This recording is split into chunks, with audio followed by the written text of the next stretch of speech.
Parameswaran sir, சௌக்கியமா இருக்கீங்களா? வணக்கம் ஜமுனாதன் சார், சௌக்கியமா இருக்கேன். நீங்க எப்படி இருக்கீங்க? நலமா இருக்கீங்களா? மிக்க மகிழ்ச்சி சார். உங்களோட பேசுறது ஒரு ஆனந்தமான அனுபவம் சார். ஆன்மீகத்துக்குன்னு சிவன் டிவிக்கு வந்துட்டாலே ஒரு மகிழ்ச்சி வந்துடும். உண்மை, முற்றிலும் உண்மை.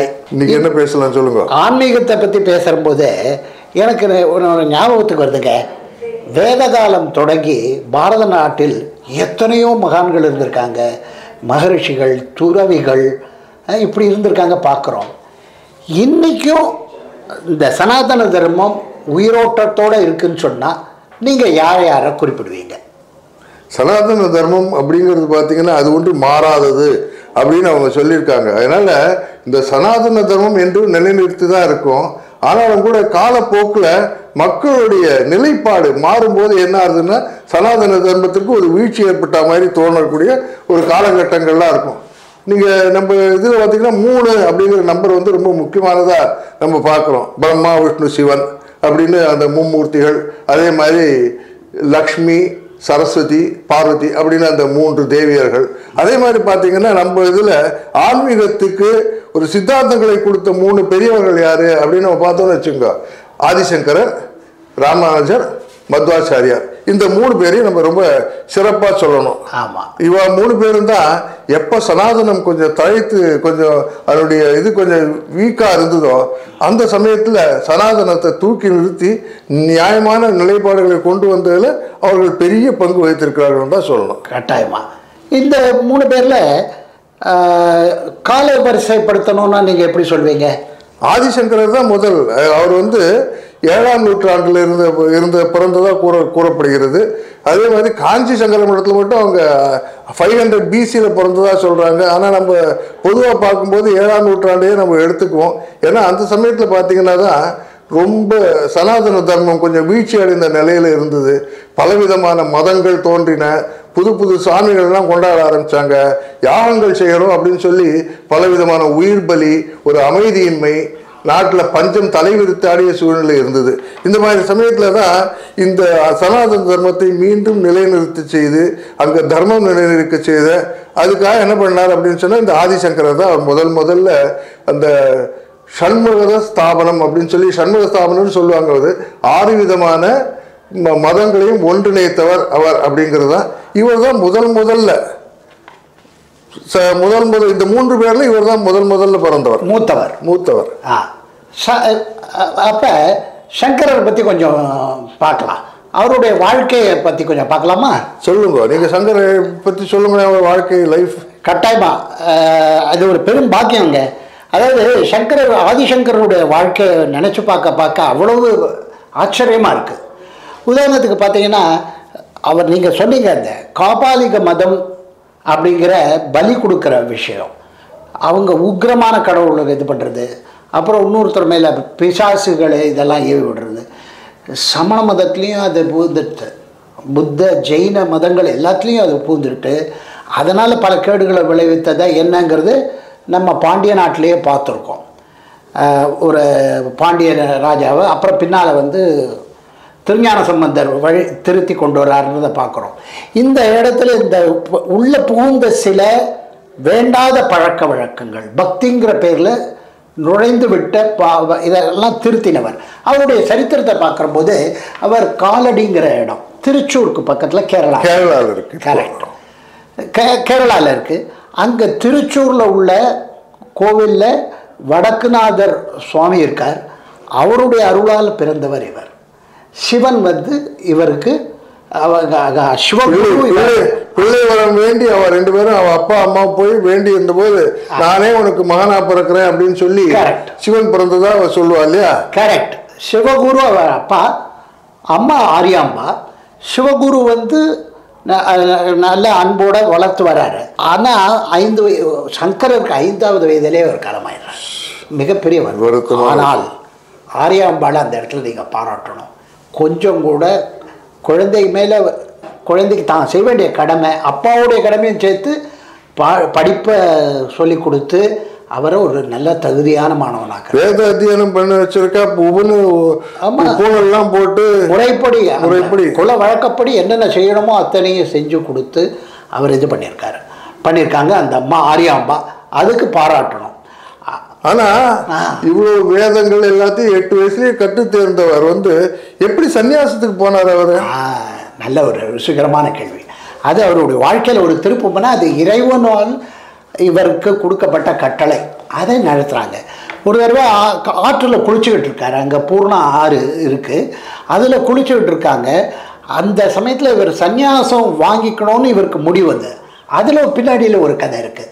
அதாவது சின்ன வயசில் அவர் நச்சிகேத நாடகத்தை பார்த்துருக்காங்க. இந்த கட்டோபனிஷத்தில் வர நாடகத்தை பார்த்துருக்காரு. அந்த நாடகத்தை பார்த்ததுலேருந்து அவருக்கு தான் சந்நியாச வாழ்க்கையை மேற்கொள்ளணும். படிப்பு எப்போ ஒரு ஸ்டேஜ் வருது, ஒரு நிலைக்கு வந்த உடனே எடுத்துக்கணும், அதுக்கு அம்மாவுடைய உத்தரவு வாங்கணும் எப்போ அப்படின்னு நினச்சிக்கிட்டு இருக்காரு. அப்போ சிவபெருமான் அதுக்கேற்ற ஒரு சூழலை உருவாக்குறார். என்னன்னா ஆற்றில் குளிக்கும்போது முதலை அவர் காலை பற்றி கொள்கிறது. அப்போ சட்டுன்னு அவருக்கு ஞாபகம் வருது, குரு தன்னுடைய ஆசிரியர் சொல்லி கொடுத்தது ஞாபகம் வருது. இந்த மாதிரி முதலை ஏதாவது ஒரு ஆபத்தில் இருக்கும்போது நான் சந்நியாசத்தை மேற்கொள்கிறேன் என்று சொன்னால் அவருக்கு ஒரு புது பிறவி கிடச்சிடுறது. ஸோ அந்த இதை சொல்லி அம்மா கிட்ட சொல்கிறாரு, அம்மா நீ இந்த சமயத்தில் எனக்கு சந்நியாசம் வாங்கிக்கிறதுக்கு உத்தரவு கொடுக்கணும், இல்லைன்னா என் உயிர் போகிற தருவாய், எதுமா நீ சொல்லு, நான் அது மாதிரி செய்கிறேங்கிறேன். அம்மாவும் மனம் இறங்கி பையன் பிழைத்து கொண்டு சன்னியாசி ஆகி நல்ல நிலைமைக்கு உலகமெல்லாம் ஞானம் கொடுக்கறதுக்கு போகிறான் அப்படிங்கிறதுனால ஒத்துக்கிட்டு அவங்க அனுமதிக்கிறாங்க. அம்மா அனுமதி கொடுத்த உடனே இவர் ஆபத் சன்னியாசம் எடுத்துக்கிறாரு. ஆனா கூட அப்ப அம்மா கிட்ட ஒரு சத்திய பிரமாணம் செய்யறாரு. அம்மா நீ உன்னுடைய உயிர் போகிற நிலையில நான் எங்க இருந்தாலும் உங்ககிட்ட உன் பக்கத்துல இருப்பேன் அப்படின்ட்டு ஒரு சத்தியம் பண்ணி கொடுக்கிறார். ஒரு சத்தியம் பண்ணி கொடுக்கிறார் அவர் அம்மா. எப்படி மகாத்மா காந்தி வெளிநாட்டுக்கு படிக்க போகும்போது அவர் ஒரு சத்திய பிரதிஜை 3 வாக்குறுதிகள் கொடுத்தாரோ அந்த மாதிரி பின்னாளில் மகாத்மா காந்தி வாழ்க்கையில் பார்க்குறோம். இதுக்கு முன்னாடி நடத்தி காமிச்சவர் ஆதிசங்கரங்கிற ஒரு சந்தோஷமான சமாச்சாரம். மேற்கொண்டு படிக்கிறதுக்கு தகுந்த குருவை தேடி சன்னியாசங்கிறது இன்னும் ஆப சன்னியாசம் வாங்கிட்டா கூட இந்த சன்னியாசம் சரியான சன்னியாசம் கிடையாது. அவர் ஒரு தகுந்த குருவை நாடி அந்த குரு விட்டு அந்த சன்னியாசம் வாங்கிக்கணும். அவர் அதுக்காக அவர் நிச்சயமா போய்தான் ஆகணும். ஆமா, காலடியிலேருந்து கேரளாவில் இருக்கு, இங்க காலடி திருச்சூர், அங்கேருந்து அவர் எவ்வளோ தூரம் போறார் தெரியுமா? ஒவ்வொரு பிரதேசமாக கடந்து கர்நாடகா, அப்படி மகாராஷ்டிரா, இன்றைக்கி சொல்கிறது நமக்கு புரியறதுக்காக சொல்கிறேன். அது வழியாக போய் ஜபல்பூர், இன்றைக்கி சொல்கிறோம் இல்லையா, நர்மதை ஆற்றங்கரையில் ஒரு குகையில் கோவிந்த பாதர் தன் சிஷ்யர்களோடு இருக்கும்போது அவரிடம் போய் தனக்கு ஏற்ற குரு இவர் தான் என்பதற்கு அவருக்கு உரிய மரியாதையெல்லாம், அதாவது போகிற வழியிலெல்லாம் விசாரணை பண்ணிட்டே போகிறாரு காலையிலேருந்து. பல பேர் இவர் கேட்குற கேள்விகளுக்கு அவர்கள் சொல்கிற பதில்கள் திருப்தியாக இல்லை, பல ஆசிரியர்கள் சொல்கிறது. கடைசியில் கோவிந்த பாதர்கிட்ட போய் இவர் சரணாகதி அடைஞ்சு கேட்குறாரு. அவர் இவருக்கு உனக்காகத்தான் காத்துன்னு இருக்கேங்கிற மாதிரி அவர் சொல்லி அவர் கொடுக்குற பதில் இவருக்கு திருப்தியாகி அதற்கப்புறம் இப்போல்லாம் எனக்கு இந்த ஸ்கூல் சரியில்லை, அந்த ஸ்கூல் சரியில்லை, நல்ல ஸ்கூல் பார்க்கணும்னு சொல்லி அந்த ஸ்கூல் போகணும்னு சொல்றாரு. அதே மாதிரி அப்பவே இருந்திருக்காருன்னு நினைக்கிறேன். நல்ல குரு எனக்கு வேணும் அப்படின்றதுக்காக. ஏன்னா இவருக்கு பெரிய பொறுப்பு கொடுத்துருக்காங்க சிவபெருமான், நீ போய் எல்லாருக்கும் ஞானம் வழங்கணும்னு கொடுத்துருக்கான். ஆகினால அவர் சாதாரண இடங்களில் படிக்க முடியுமா? அப்படி போய் அவர் கோவிந்த பாதர்கிட்ட படித்தார். கோவிந்த பாதர்கிட்ட இவர் கல்வியெல்லாம் முழுசாக கற்றுக்கிறாரு, வேகமாக கற்றுக்கிறாரு. ஆசிரியர்கிட்ட உரிய மரியாதையோடு இருந்து சேவைகளை செய்து குருவாஸ்தா முடிக்கிறாரு, கற்றுக்கிறாரு. படிச்சுட்டு இவர் அதை அப்படியே ஒத்துக்கிட்டாரா, இல்லை அது இன்னும் மேலே ஆராய்ச்சி பண்ணி அவர் தான் ஏதாவது முடிவுக்கு வந்தாரா? அவர் இவர்கிட்ட கற்றுன்றதுக்கு அப்புறமா உலகமே மாயை அப்படிங்கிற ஒரு சித்தாந்தத்துக்கு வந்துட்டார் அவர்.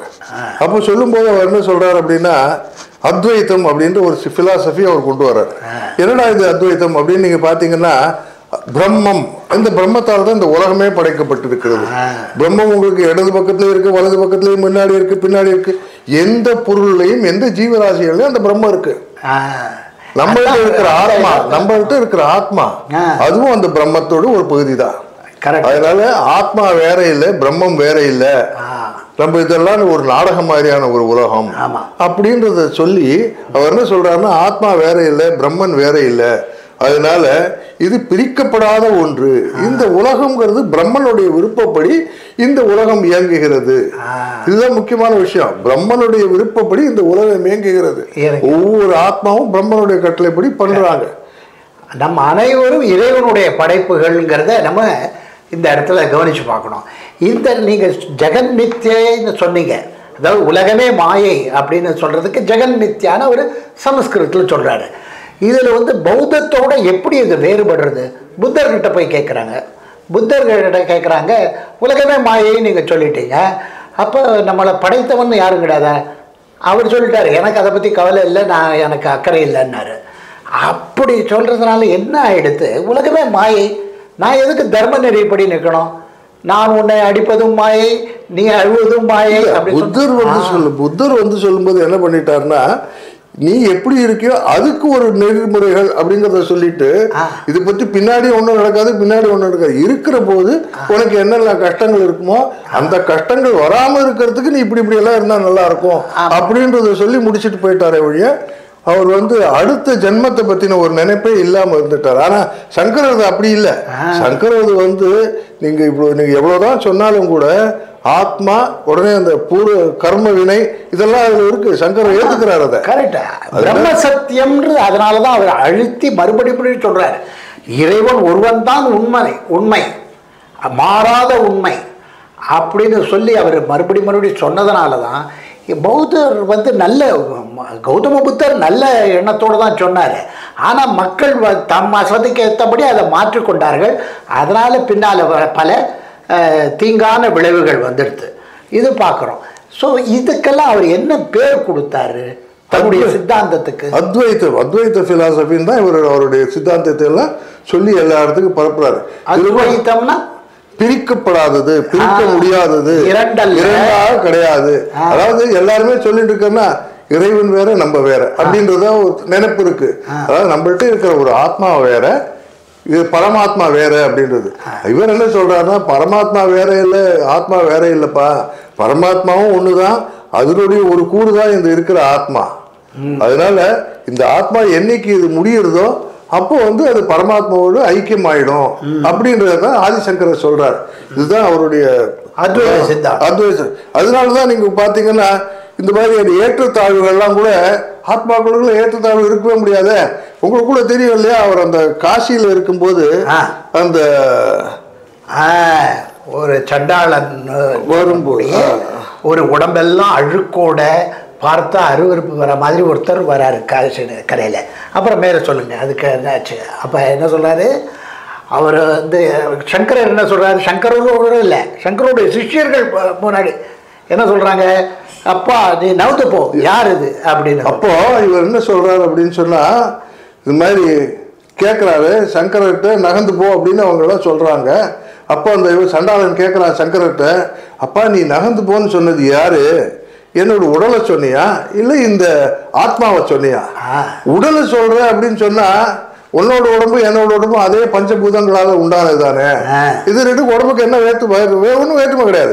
உன் உடம்பு அதே மினரல்ஸ் தான், என் உடம்பு அதே மினரல்ஸ் தான், அதே வித்தியாசம் கிடையாது. சரி ஆத்மா அப்படி ஆத்மா வேற அப்படின்னு சொல்றியா, அதனால சொல்றியா அப்படின்னு சொன்னா, ஆத்மா எல்லாம் ஒண்ணு தானே, இப்போ எல்லா ஆத்மாவும் ஒண்ணு, எல்லாமே பரமாத்மாவோட பகுதி தானே அப்படின்னு தானே இருக்கும்போது எந்த ஆத்மாவை விலக சொன்னா அந்த ஆத்மாவை எங்க நகர முடியும்? ஆத்மாவை விலக சொன்னோம் அப்படின்னு சொன்னாக்கா ஆத்மா எல்லாம் ஒண்ணு. எந்த ஆத்மா பெருசு எந்த ஆத்மா சின்னது சொல்ல முடியாது இல்லையா? அதுவும் முடியாது. அதே மாதிரி பாத்தீங்கன்னா உடல், எல்லா உடம்பும் ஒண்ணுதான், ஒரே மாதிரியான விஷயம். இப்படி இருக்கும்போது எதை விலக சொல்ற அப்படின்னு கேட்கிறாரு. சாஷ்டாங்கமா அவர் காலில் நமஸ்காரிச்சார் சங்கராச்சாரியார். அப்பா நீ வந்து எனக்கு ஞானத்தை போட்டுன அப்படின்னு சொல்லிட்டு மானுஷ பஞ்சகம்னு ஒரு பாடல் ஒரு ஏற்றுறாரு. 5 பாடல்கள் அது. அந்த அஞ்சு செய்யுள் உண்டு அதுல. ஆமா, மாதேஷ பஞ்சகம்னு ஏற்றார். அதுல சொல்லும்போது இதைத்தான் சொல்றாரு. அது மாதிரி எந்த வேற்றுமையுமே கிடையாது. யாரு ஒருத்தனுக்கு இந்த ஞானம் வந்து விடுறதோ, ஆத்மா வேறு இல்லை பரமாத்மா வேறு இல்லை அப்படின்ற ஒரு ஞானம் வந்துடுறதோ அவனைத்தான் நான் குருவாக வரிக்க தகுந்தவன் அப்படின்னு சொல்றாரு. அதனால என்னன்னா அந்த சமயத்திலேயே வந்து இந்த காஸ்ட் டிஸ்டிங்ஷன்ஸ் எல்லாம் இல்லை அப்படின்றத அவர் சொல்லியிருக்கார் அப்படிங்கிறத தான் நம்ம பார்க்கணும். அதாவது இன்னைக்கு 1200 ஆண்டுகளுக்கு முன்னாடியே அவர் வந்து இதுல எல்லாம் வந்து ஒண்ணுமே கிடையாது, காஸ்ட் டிஸ்டிங்ஷன்ஸ் எல்லாம் கிடையாது. அவனுக்கு எந்தெந்த ஞானம் வருதோ, ஞானம் பெற்றவன் உயர்ந்தவன், ஞானம் இல்லாதவன் தாழ்ந்தவன், அவ்வளவுதான். ஞானம் பெற்றவன் உயர்ந்தவனாக நிச்சயமா கருதப்படுவான் அப்படிங்கிறது அன்னைக்கே அவர் சொல்லிட்டு போயிட்டார். கரெக்ட். இவர் வந்து அத்வைதத்தை ஸ்தாபித்தாரு. அதை வந்து உலகமெல்லாம் கொண்டு போறதுக்கு எப்படி என்ன பண்ணாரு? எப்படி அவர் இந்தியா முழுக்க பயணம் செஞ்சார். இந்தியா முழுக்க பயணம் சொல்லும்போது இந்தியாவில் வடக்குல ஜோஷி மத் அப்படின்னு ஒன்று மடத்தை ஸ்தாபிச்சார், தெற்குல சிருங்கேரி மடத்தை ஸ்தாபிச்சார், கிழக்குல பூரி ஜெகநாத் பூரி மடத்தை ஸ்தாபிச்சார், மேற்குல துவாரகா மடத்தை ஸ்தாபிச்சார். அவருடைய பிரதான சிஷ்யர்களை இந்த மடத்துக்கு தலைவர்களாக உண்டாக்கி இந்த இந்த அத்வைத சித்தாந்தத்தை பரப்புறதுக்காக அவர்கள் எல்லாம் ஸ்தாபிச்சுட்டு அவர் அதுக்கப்புறம் கூட இல்லை, நிறைய கோயில்களுக்கு போயிருக்காரு. 12 ஜோதிர்லிங்கங்களை தரிசிச்சிருக்காரு, 51 சக்தி பீடங்களை போய் தரிசிச்சிருக்காரு, எல்லா இடத்துக்கும் போயிருக்காரு. ஸ்ரீரங்கத்துல கூட திருவானாக்காவல்ல கூட அகிலாண்டேஸ்வரி கோயிலுக்கு வந்து அந்த கதை நீங்க சொல்லுங்களேன் பார்க்கலாம். ஸ்ரீரங்கத்துல நீங்க பார்க்கணும், நடுவில் கொஞ்சம் காலத்தில் நமக்கு இந்த காபாலிக மதங்கிறத முன்னாடி கூட சொன்னேன். இந்த மாதிரி காளி உபாசனை ஜாஸ்தியாகி உக்ரன் வடிவத்தில் பார்த்து மக்கள் எப்போதுமே ஒரு கோபம், அதனால் வந்து மக்கள் மனதில் ஒரு அமைதியின்மை இதெல்லாம் வந்து போச்சு. பயம்னு இது வந்துட்டாங்க. பக்தி இருக்கிற இடத்துல அன்பு தான் இருக்கணும். ஆகையினால தன் அன்னையாக பார்க்கணும் கடவுளை அப்படின்னு சொல்லி பண்ணிட்டு, அதனால் அந்த சாந்தப்படுத்துவதற்காக முயற்சியாக திருவானக்காவலில் இருக்கிற அகிலாண்டேஸ்வரி கோவில் இன்னைக்கு போய் பார்த்தீங்கன்னா சாந்த ஸ்வரூபியா இருப்பாங்க. ஆனால் சாந்த ஸ்வரூபியா ஆனது சங்கராச்சாரியார் பண்ணினதுக்கு அப்புறம் தான். அப்படிங்கிற ஆதிசங்கரர் வந்து காதுகளை தாடங்கம்ங்கிறத பிரதிஷ்டை பண்றார், தோடுகளை அணிவிக்கிறார். அந்த தோடுல ஸ்ரீ சக்கரத்தை இது பண்ணி அதை உச்சாடனம் பண்ணி அந்த காதுல அந்த தோட பாட்டினதுக்கு அப்புறமா தான் அந்த உக்ரமான தெய்வமா இருந்த அகிலாண்டேஸ்வரி ரொம்ப சாந்த ஸ்வரூபியா மாறிட்டாங்கிறது ரொம்ப பெருமையான விஷயம். கரெக்ட். சாந்த ஸ்வரூபி ஆறதுனால அங்க ஊர்ல ஒரு அன்னை வருது, அன்னை கருணை பாலிப்பாள் அப்படிங்கிறது எப்படி வரணும்னா இதுதானே வரணும். அப்படிதான் அவங்கெல்லாம் தன் வாழ்க்கைகள்ல நம்ம சன்னியாசிகள் எல்லாமே வாழ்க்கை உலக நன்மைக்காகத்தான் செலவிட்டு இருக்காங்க. சரி, பல இடங்களுக்கு பிரயாணம் பண்ணாரு. அத்வைதங்கிறது ஒரு மிக உயர்ந்த ஃபிலாசபி, அதாவது ஒரு தத்துவ முறை. அந்த தத்துவ முறையை மக்களுக்கு சாதாரணமாக புரிஞ்சிட முடியாது. அன்றாட வாழ்க்கையில் அவர் வந்து ஷண்மதங்களை உருவாக்கினார் சொன்னாங்க. பலவிதமான வழிபாட்டு முறைகள் 60-70ன்னு இருந்துதான். அதெல்லாம் நீங்கள் ஷண்மதமாக ஆக்கினார்னு முதல்ல ஒரு சொன்னீங்க. இந்த ஷண்மதம்னா என்ன சொல்லுங்களேன்? ஷண்மதம் அப்படின்னு சொன்னாக்கா 6 பிரதான தெய்வங்களா அப்போ பார்த்தது யாரு அப்படின்னு சொன்னா சிவன், விஷ்ணு, சக்தி, விநாயகர், குமாரன் அதாவது முருகக்கடவுள், அதாவது சுப்பிரமணியர், அதுக்கப்புறம் சூரியன். இந்த 6 கடவுள்கள், இந்த 6 கடவுள் வழிபாடு ரொம்ப பிரதானமா இருந்தது. அந்த 6 கடவுள் வழிபாடுலையும் நான் தான் வசதின்னு இருந்தது இல்லாம இப்ப நீங்க 6 பேருமே வசதி தான். எல்லாமே இந்த இந்து தர்மத்துக்குள்ள சனாதன தர்மத்துக்குள்ள ஒன்னா இருக்கணும் அப்படின்றத சொல்லி இந்த 6 கோவில்களையும் 6 மதங்களையும் ஸ்தாபிச்சு, அதனாலதான் அவரை ஷண்மத ஸ்தாபனர் அப்படின்னு சொல்லுவாங்க, ஷண்மத ஸ்தாபகர் அப்படின்னு சொல்லி அவரை பாடுவாங்க. ஏன்னா ஷண்மத ஸ்தாபித சங்கரகுரு, ஷண்மத ஸ்தாபித சங்கரகுரு அப்படின்னு பாட்டு பாடுவாங்க. ஏன்னா இந்த 6 மதங்களையும் ஒன்றிணைத்து இது அதான் சனாதன மதத்துக்கு உண்டாகிறதா பண்ணினார் அவரு. அதுக்கப்புறம் அவர்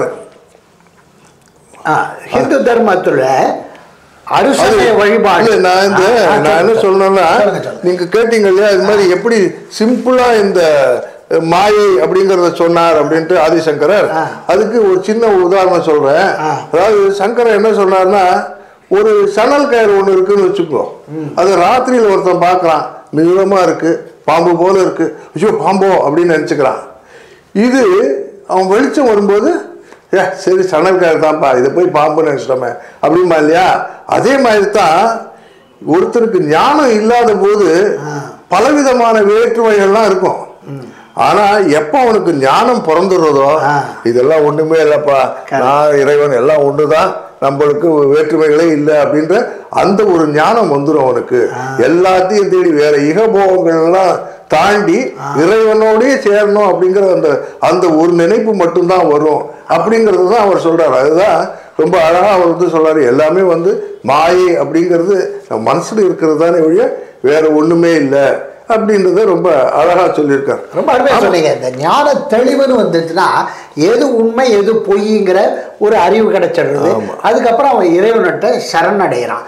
சரி, இதெல்லாம் இந்த அத்வைதத்தை படிச்சு புரிஞ்சுக்க முடியாதுன்னு சொல்லி தான் நமக்கெல்லாம் அன்றாட வாழ்வில் ஈடுபட்டிருக்கிறவங்க எல்லாருக்கும் புரிகிற மாதிரி தான் ஒரு உபாயம் பண்ணி வச்சிருக்காரு. என்ன, பலவித ஸ்லோகங்கள், பலவித அன்றாடம் நம்ம படிக்கலாம். அதுக்கேற்ற மாதிரி பஞ்சகம்னு நீங்கள் சொன்னீங்க. அதே மாதிரி பஞ்சகம், 100 பஞ்சகம் எனக்கு ஞாபகம் வருது. நீங்க நம்ம ஆரம்பத்துல சொன்னோம், அம்மாவுக்கு ஒரு இது கொடுத்தார், சத்தியம் பண்ணி கொடுத்தார், அம்மா உன்னுடைய இறுதி காலத்துல நான் அங்க வந்துடுவேன், எங்க இருந்தாலும் நான் வந்துடுவேன்னு சொன்னார் இல்லையா? அவர் வந்தாரா? வந்து என்ன பண்ணினார்? அதான் இது அவருடைய அம்மாவுடைய இறுதி காலம் நெருங்கிட்டு இருக்குங்கிறது அவருக்கு தெரிஞ்சு போச்சு. அப்போ அவர் வந்து காஷ்மீர் கிட்ட அவர் வந்து பிரயாணம் பண்ணிகிட்டு இருந்தாராம், யாத்திரை பண்ணிக்கிட்டு இருக்கார். அப்புறம் அதை கேட்டுட்டு விரைந்து வரார். விரைந்து இங்கே வரார். வந்து அம்மாவுக்கு உண்டான அம்மா காலம் இவர் மடியிலேயே அம்மாவுடைய உயிர் பிரியுது. அதற்கப்புறம் செய்ய வேண்டிய இறுதி சடங்குகளெல்லாம் பண்ணுறாரு. சடங்குகள்லாம் பண்ணும்போது அவர் வந்து உருக்கமான ஒரு பாடல், அதுதான் வந்து மாத்ரு பஞ்சகம், மாத்ருகா பஞ்சகம்னுவாங்க, மாத்ரு பஞ்சகம்னுவாங்க. அந்த பஞ்சகத்தில் 5 ஸ்லோகங்கள். அதில் முதல்து மட்டுமே சொல்கிறேன். அது வந்து கேட்டால் என்னால் முழுக்க முடிக்க முடியாதுங்க, அவ்வளவு உருக்கமான பாடல்ங்க அது. ஆஸ்தாம் தவத்தீயம் பிரசூதி சமயே துர்வாரா சூல வியாதா, இப்படி தொடங்குறது. இதனுடைய பொருள் என்னென்னா, அன்னையே என்னை வந்து வயத்தில் நீ கர்ப்பத்தில் இருக்கும்போது 10 மாதம் பல்ல கடிச்சுக்கிட்டு பொறுத்துடல, அவ்வளவு துன்பத்தை கொடுத்துருக்கேன் நான் உனக்கு, வயத்தில் உதைக்கிறது இந்த மாதிரி. அப்புறம் அப்புறம் நான் பிறந்துட்டேன். பிறந்ததுக்கப்புறம் 1 வருஷம் நான் வந்து மலமூத்திரம் கழித்து உன்னுடைய படுக்கையெல்லாம் ஈரம் பண்ணியிருக்கேன். இந்த மாதிரி பல ஆரோக்கிய உனக்கு இது பண்ணியிருக்கேன், எனக்கு பால் ஊட்டியிருக்க. இதெல்லாம் காரணத்தினால நீ இப்படி மெலிஞ்சு போயிட்ட. மெலிஞ்சு போய் அவ்வளோ சொல்ல முடியாத கஷ்டம். ஒவ்வொரு ஸ்டேஜும் சொல்கிறாரு. முதல் மாதம் எப்படி நான் இது மாதிரி. இதை படித்தா ஒருத்தன் என்னைக்காவது வாழ்க்கையில் எப்பயாவது கட்டாயமாக அவனுக்கு சொல்கிறேன், அவர் அம்மாவுக்கு துரோகம் பண்ணக்கூடாதுன்ற ஒரு நினப்பு வரும். நிச்சயமாக தவறி கூட அம்மாவுக்கு துரோகம் பண்ணக்கூடாது அப்படிங்கிற ஒரு எண்ணம் வரும் இல்லையா? நிச்சயமாவே.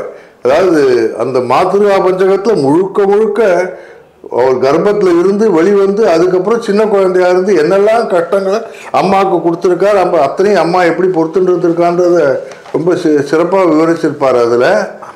அதுக்கு அப்புறமா இதில் பார்த்தீங்கன்னா, இது காசிலேயே அம்மா வந்து பெற்றெடுத்துட்டா. பெற்றெடுத்துக்கப்புறம் அம்மா வந்து நமக்கு வந்து அன்னம் பாலிக்கிறாள் இல்லையா? இந்த காசியில் இருக்கிற தெய்வம் என்ன? விஸ்வநாதர். இன்னொன்று அன்னபூர்ணி அஷ்டகம்னு ஒன்று பண்ணியிருக்காரு. அன்னபூர்ணி அஷ்டகத்தில் என்ன சொல்கிறாருன்னு சொன்னாக்க, ரொம்ப ரொம்ப பிரசித்தமான பாடல் இது. அன்னபூர்ணி அஷ்டகத்தில் நித்யானந்தகரி வராபயகரி ரத்னாகரி, ஆஹா சொல்லுங்க, இதில் ஒவ்வொரு இதுலேயும் என்ன கேட்குறாருன்னா, பிக்ஷாந்தேகி கிருபாவலம்பனகரி மாதா அன்னபூர்ணேஸ்வரி அப்படின்னு வரும் இல்லையா? ஆமாம். உங்களுக்கு இதெல்லாம் ரொம்ப மனப்பாடமாக தெரியும். நமக்கு நேரம் கருதி ஒரு ஒரு ஸ்லோகம் சொல்லிட்டு போகிறோம். இதில் வெறும் உணவுங்கிறது நம்முடைய பாரத சித்தாந்தத்துப்படி என்னென்னா, உணவு வெறும் உடம்புடைய போஷாக்குக்கு மட்டும் இல்லை, இதை மனசை சரி பண்ணி நம்மளை நம்ம மனதில் பக்தி வைராக்கியம் இதெல்லாம் வரணும் அப்படிங்கிறது தான் நம்முடைய கான்செப்ட். வெறும் உடல் வளர்ச்சி மட்டும் போகாது, அறிவு வளர்ச்சி ஆன்ம வளர்ச்சி இத்தனையும் நடக்கணும். அப்படிங்கிறதுக்காக அஷ்டகம்னு அது பேர் இருந்தால் கூட 12 பாட்டு இருக்குது. முதல் 10 4 அடி செய்யுள், 11 12 2 அடி செய்யுள், குரல் வெட்பா மாதிரின்னு சொல்லலாம். இந்த அன்னபூர்ண நாட்டகம் சொல்லும்போது தான் இவர் பாடின எனக்கு ஒரே ஒரு விஷயம் இதில் முக்கியமான ஒரு விஷயம், இதில் நம்ம ஞான வைராக்கியம் சித்தியர்த்தம் பிக்ஷாந்தேகி ச பார்வதி அது வந்துடும். அதுக்கப்புறம் ஒரு முக்கியமான வார்த்தை சொல்கிறேன் பாருங்க, உலகத்தில் இருக்கிற பக்தர்கள் எல்லாம் என்னுடைய சொந்தக்காரர்கள். இது நம்ம பார்க்குறோம் இல்லையா? வசுதெய்வ குடும்பகம், வசுதெய்வ குடும்பகம் யாதும் ஊரே யாவரும் கேளிர், இது வந்துடுறது. அதுக்கப்புறம் ஸ்வதேஷோ புவனத்திரயம் அப்படிங்கிறாரு. ஸ்வதேஷோ சன்னியாசிகளுக்கு எல்லா பற்றையும் விட்டுறணும்னு வாங்க, ஆனால் தாய் மீது பற்ற விடக்கூடாது, தாய்நாட்டின் மீது உள்ள பற்றையும் விடக்கூடாது அப்படிங்கிறத நம்ம கவனிக்கணும். எதில் வேணால் துறக்கலாம், தாய்நாட்டுக்கு துரோகம் செய்திடக்கூடாது, தாய்நாட்டின் மேல் பக்தி குறையக்கூடாது. இந்த விஷயத்தையும் இந்த இடத்துல நான் கவனிக்கணும்னு நினைக்கிறேன். டாக்டர், நீங்கள் ஒரு விஷயம் சொன்னீங்க, தெற்கில் ஸ்ருங்கேரியில் மடம் ஸ்தாபித்தார். அது இப்போ கர்நாடகாவில் இருக்குதுன்னு தெரியும், துங்கபத்ரா நதிக்கரையில் இருக்குது. இந்த இது எப்படி இங்கே ரொம்ப இன்ட்ரெஸ்டிங் விஷயம் அது. அவர் ஒவ்வொரு இடங்கள்லையும் போய் வாதங்களில் எல்லாரையும் வென்று அவரோட சிஷ்யராக மாற்றின்னு வந்தார் இல்லையா? அதே மாதிரி தான் மண்டான மிஸ்ரா அவர் கர்ம மீமாம்சை அப்படிங்கிற தத்துவத்தை வச்சுட்டு இருந்தார். அந்த மண்டான மிஸ்ராவோட ஒரு வாதம் நடக்கிறது. அந்த வாதத்தில் அவரும் தோற்று போகிறாரு, அவருடைய மனைவியும் வாதத்தில் பங்கேற்கிறாங்க, அவங்களும் தோற்று போகிறாங்க. அப்போ இவங்க 2 பேருமே ஆதிசங்கரை தன்னுடைய தோல்வியை ஒத்துக்கொண்டு ஆதிசங்கரை சிஷ்யராக மாறுறாங்க. இந்த சிஷ்யர் தான் சுரேஸ்வரர் அப்படிங்கிற பேரில், மண்டான மிஸ்ரா சுரேஸ்வரருங்கிற பேரில் சிஷ்யராக மாறுறாரு. இந்த சுரேஸ்வரரை தான் அந்த ஸ்ருங்கேரி மடத்துக்கு முதல் பீடாதிபதியா நியமிக்கிறார் சங்கராச்சாரியார். ரொம்ப சார். ஸோ அந்த இடத்துல ஒரே ஒரு சின்ன விஷயம் சொல்லிக்கணும்னு ஆசைப்படுறேன். பாரத நாட்டில் சனாதன தர்மத்தை அவங்க மற்றவர்கிட்ட கொண்டு போகும்போது மனங்களை வென்றுதான் மாற்றிக்கொண்டார்கள், தன் சித்தாந்தத்தை ஏற்க வச்சாங்க. ஆமா, அங்க அடித்தடி உதவே கிடையாது, இங்க மிரட்டல் கிடையாது, தன் சித்தாந்தத்தை ஆமா அந்த மாதிரி அதுவும் கிடையாது. மனங்களை வென்று அவர்கள் தன் கருத்துக்களை சித்தாந்தங்களை பரப்பினார்கள். இது ஒரு முக்கியமான அம்சமா. ஆமா, நிச்சயமா. இங்க எதுவுமே அமைதியான முறையில எங்களுடைய கருத்துக்களை சொல்லி எதிர்கருத்துக்களையும் கேட்டு அதுக்கு விவாதம் நடத்தி விவாதத்துல வென்றுதான் நம்ம அடுத்த மனசை ஜெயிக்க முடியும். நான் சொல்றேன் கேளு கிடையாது, அந்த மாதிரியான விஷயங்களே இல்லை. அப்படிங்கறத பார்க்கும்போது சனாதன தர்மத்தை பத்தி நம்மளுக்கு பெருமையா தான் இருக்கு. இது சங்கராச்சாரியார் பத்தி சொல்லிட்டு வரும்போது, சங்கராச்சாரியர் உபநயனம் முடிஞ்சுடுறது. உபநயனம் முடிஞ்ச உடனே அவருக்கு பௌதி பிக்ஷாந்தேகின்னு வீடு வீடா போய்தான் அவருடைய இளமை காலம் மாணவர் பருவத்திற்கு ஆமா, அவர் சன்னியாசம் எடுத்துக்கிறதுக்கு முன்னாடியே பௌதி பிக்ஷாந்தேகின்னு வீடு வீடா போய் அந்த பிக்ஷை எடுத்துதான் அவர் சாப்பிடணும். அவர் போய் ஒரு வீட்டுல போய் பிக்ஷை எடுக்கிறார். ரொம்ப ஏழ்மையான வீடு, குடிசை, ஓலை குடிசை. ஒரு பெண்மணி வெளியில வரா, எனக்கு ஒண்ணுமே இல்லைப்பா, நீ பிச்சை கேட்குற இந்த அப்படின்னு சொல்லி ஒரு நெல்லிக்காய் தான் என்கிட்ட இருக்கு, அதை நான் உனக்கு கொடுக்குறேன் அப்படின்னு சொல்லி இவர் கையில கொடுக்குறார். இந்த ஏழ்மையான நிலையை பார்த்து ஆதிசங்கரே ரொம்ப கண் கலங்கி போறாரு. அப்போதான் சொல்றாரு, அப்போ அவர் ஒரு பாட்டு பாட இருக்கார், அதுதான் கனகதாரா ஸ்தோத்திரம் அப்படின்னு சொல்லி, அங்கம் மரே புலகபூஷணம் ஆசிரியந்தி பிருங்காங்கனே முகம் தலாமாலம் அப்படின்னு இந்த பாட்டு 21 பாட்டு வருது. இந்த 21 பாட்டுலையும் என்ன சொல்றாருன்னா, இது மாதிரி லக்ஷ்மியை ப்ரைஸ் பண்ணி நீங்க இது மாதிரி பண்ணும்போது இந்த இடத்துல செல்வம் நிறையட்டும், உன்னுடைய கலைக்கண் பார்வைப்பட்டா செல்வம் நிறைந்து போகும் அப்படின்னு சொல்லி பாடுறார். இவர் 21 பாடலை கேட்ட உடனே நிஜமாவே அந்த லக்ஷ்மி தேவி மனசு உருகி அந்த வீட்டுல தங்கமா கொட்டுறதான். பொன்மாரி அப்படின்னு பொன்மாரி பொழிந்து நம்ம பார்த்துக்கோல, பொன்மாரி பொழிந்து பாட்டுல கேட்டிருக்கோம். ஆனா நிஜமாவே பொன்மாரி பொழிந்து அந்த வீட்டுல சுபிட்சமா உண்டாக்குனதான் நம்ம கேள்விப்படுறோம். அதனாலதான் இப்ப கூட யார் யார் வீட்டுல எல்லாம் ஏழ்மையை போக்கணும்னு நினைக்கிறாமோ அத்தனை பேரும் இந்த கனகதாரா ஸ்தோத்திரத்தை பாடினோம்னா, பக்தி ஸ்ரத்தையா பாடினோம் அப்படின்னு சொன்னாக்கா நிச்சயமா அவர் எதனால சங்கரர் மனம் குளிர்ந்தது நான் நினைக்கிறேன்னாக்க, அந்த அம்மாவுக்கு தர்மம் கொடுக்கணும்னு ஒரு மனசுல ஆசை இருந்தது. எனக்கு பொருள் வசதி இல்லை, ஆனா கொடுக்கணும்னு அந்த மனசு இருந்தது இல்லையா, அதுக்கு தான் இறங்கி இவர் மகாலட்சுமி கிட்ட வேண்டுதல். நிச்சயமா எப்படி எங்கிட்ட ஒண்ணுமே இல்லைன்னு குசியாளர் போய் கொஞ்சம் அவள் எடுத்துட்டு ஒன்றும் இல்லை போயிட்டு வாப்பா அப்படின்னு சொல்லியிருக்க முடியும் அந்த அம்மா. ஆனா மனசுல வருந்துறாங்க. அதைத்தான் நான் நினைக்கிறேன், ஔவையார் அறம் செய்ய விரும்புன்னு சொல்றாங்க. நீ செய்யறதுக்கு முதல்ல விருப்பம் வரணும். அதை தான் நம்ம குழந்தைகள்கிட்டேருந்து நம்ம எல்லார்கிட்டையும் சொல்ல வேண்டிய விஷயம். பல பேர்கிட்ட பணம் இருக்கும், கொடுக்குற மனசு வராது. அதனால் இதை நம்ம இந்த இடத்துல கற்றுக்கொள்ளணும்னு நினைக்கிறேன் நான். சரிதானே? உண்மை நிச்சயமாக சொல்கிறேன். இப்படி பல ஸ்லோகங்கள் சொல்லி கொண்டு வராரு. அப்புறம் தமிழ்நாட்டு கூட ஒரு சம்மந்தம் உள்ள ஒரு ஸ்லோகம் இருக்குது, அது உங்களுக்கு தெரியுமா? ஞாபகம் வருதா? இல்லையே, சொல்லுங்க பார்க்கலாம். உங்களுக்கு டக்குன்னு சொல்கிறேன். திருச்செந்தூர் சொல்லட்டுமா? அப்போ உங்களுக்கு ஞாபகம் வருமே, முருகர் சுப்பிரமணிய புஜங்கம். உங்களுக்கு நல்ல மனப்பாடமாச்சே உங்களுக்கு. சுப்பிரமணிய புஜங்கத்தில் ஒரு அற்புதம். ஏன் அதுக்கு பாடுறாருன்னா, அவருக்கு அவர் எல்லா இடங்களையும் போய் வாதத்தில் வென்று ஹிந்து சனாதன தர்மத்தை மறுபடியும் உயிர்ப்பித்து கொண்டு வராரு. அப்போ பல வேற்று மதத்தவர்களில் யாரோ ஒருத்தர் இவர் மேலே பிசாசுகளை வருது, இந்த பிளாக் மேஜிக்னு நீங்கள் கேள்விப்படுங்க.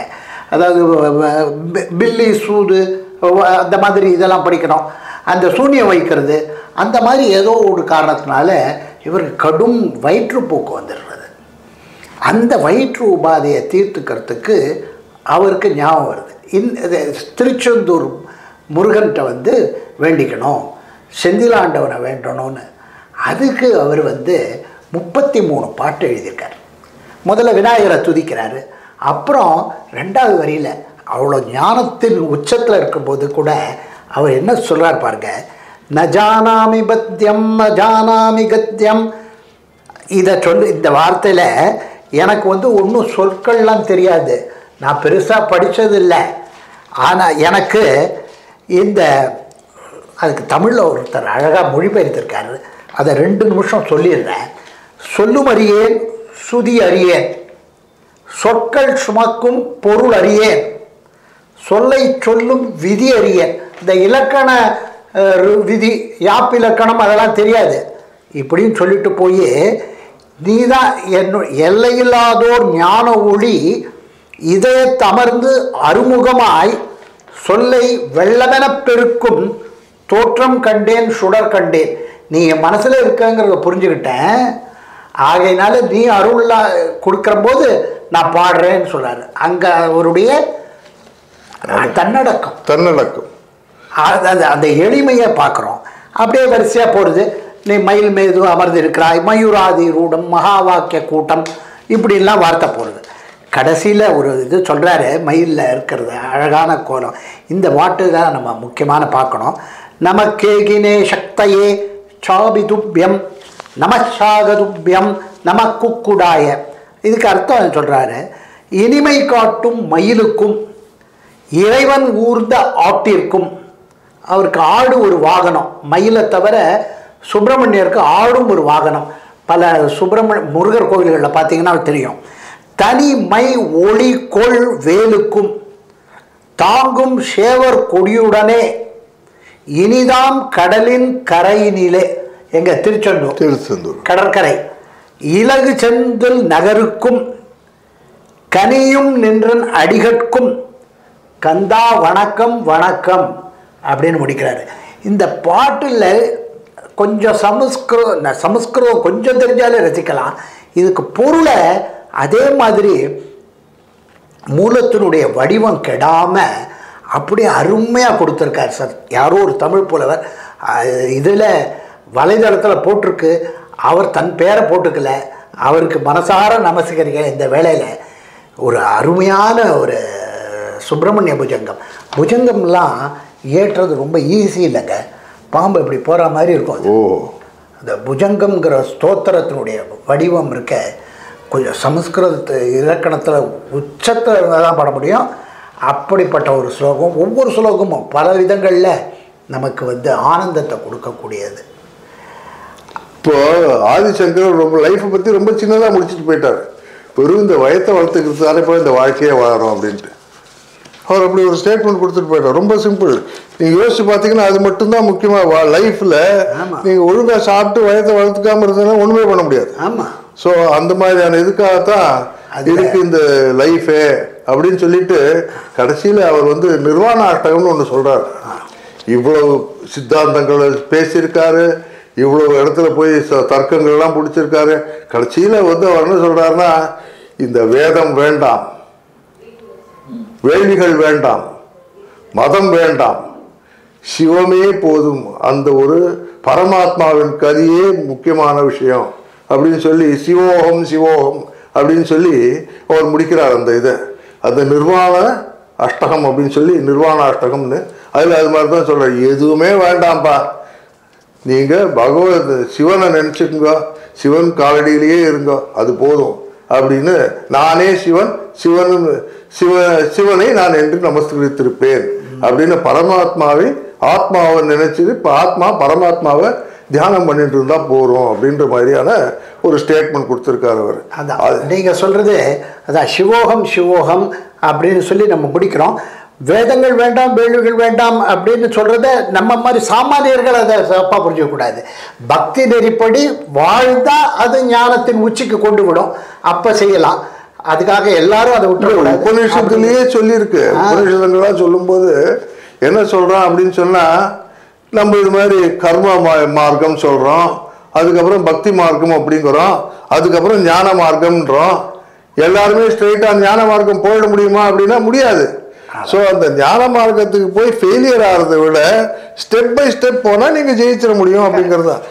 முதல்ல கர்ம மார்க்கம், அப்புறம் பக்தி மார்க்கம், ஞான மார்க்கம்னு போகும்போது ப்ராப்பர் ஸ்டெப்பில் போகும்போது சைடு வழியாக போனால் லூப் லைனில் போனால் சில சமயம் எங்கேயோ போய் மாட்டிக்கும். அவ்வளோதான். ஸோ அதனால இந்த இது ஞான மார்க்கம் வருதுங்கிறது ரொம்ப சில பேரால் தான் ஞான மார்க்கத்தையே அடைய முடியும். அது ஸ்ட்ரெயிட்டாக ஞான மார்க்கம் போகிறதுங்கிறது ரொம்ப கஷ்டம். அப்படிங்கிறதுனால தான் என்ன சொல்கிறாங்கன்னா, நீ முதல்ல நீ உன்னோட லைஃப் அனுபவி, அதுக்கப்புறம் இறைவன் ஒரு உருவத்தை வணங்கு, அந்த உருவத்தை எல்லாம் வணங்கி உன்னுடைய மனசை ஒருநிலைப்படுத்திக்க முடிஞ்சதுக்கு அப்புறமா ஞானம், அதுக்கப்புறமா அந்த இறைவனை தேடு. அப்போ உனக்கு ஈஸியாக இருக்கும். ஸ்ட்ரைட்டாக இறைவனை தேடுறத விட அது பண்ணுவது ஈஸியாக இருக்கும் அப்படிங்கிறதானே உபநிஷத்து எல்லாமே சொல்கிறது நம்மளுக்கு. உண்மை. உங்களோட பேசுகிற ஒவ்வொரு நிமிடமும் ஆனந்தமாக இருக்குது.